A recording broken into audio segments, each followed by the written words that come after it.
कल बाबा की उंगली को थामे चली थी, कल बाबा की लाठी भी बन जाऊंगी।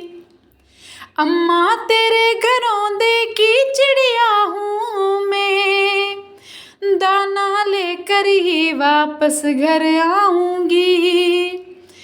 जिसकी फितरत में हैरत समाई नहीं, जिसको दौलत से ज़्यादा मैं भाई नहीं, ऐसे साजन की मुझको ज़रूरत नहीं।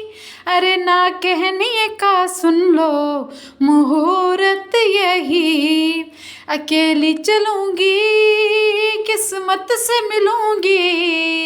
अरे मुझे क्या बेचेगा रुपैया हो, अरे मुझे क्या